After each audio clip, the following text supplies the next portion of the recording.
Hello friends, welcome back. I'm Suhail Khan, Cisco certified trainer. I teach CCNA, CCNP and Python programming. And today in this practical, I'm going to show you how to set up HTTP server in Cisco Packet Tracer and how to access HTTP service in Cisco Packet Tracer.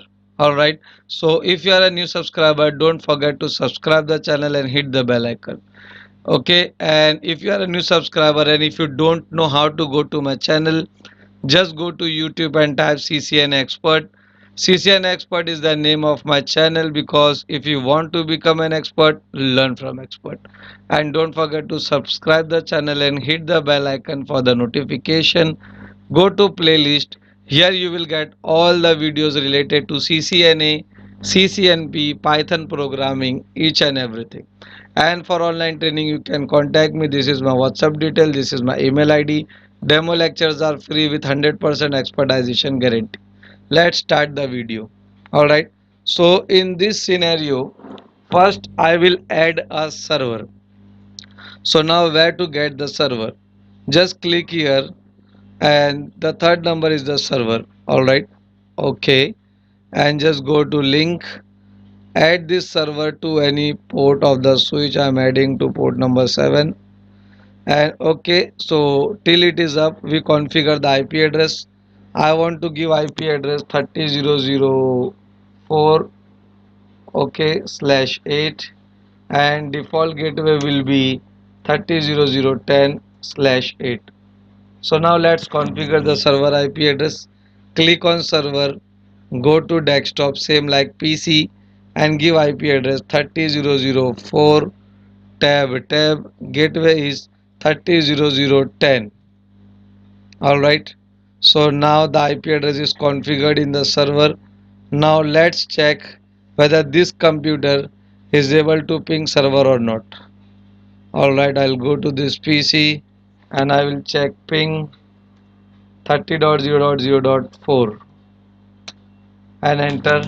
So let's check whether the connectivity is okay or not. Yeah, this computer is able to ping. Alright, so now this is how to set up a server. Now I will show you how to access the HTTP service from this computer. So I'll go to this computer, go to this web browser and enter the IP address of the server. Now what is the IP of server? 30.0.0.4. So go to URL and click 30.0.0.4 and press enter. See, you can access the page, web page in Cisco Packet Tracer. Alright. So this is the pages you can access. So this is how you can access, set up the HTTP server in Cisco Packet Tracer, and this is how you can access the HTTP service in Cisco Packet Tracer. In my next video, I'm going to show you how to block one host to use HTTP service using extended access list. So don't forget to watch the next video, and how you feel about my videos, please show in the comment section. And for online training you can contact me. This is my contact detail, this is my email address, plus I give 100% expertization guaranteed for CCNA, CCNP and Python programming, and this will be a live online training on Skype in which I provide a free demo session. Alright, so thanks for subscribing my channel and thanks for your love and support. Thank you.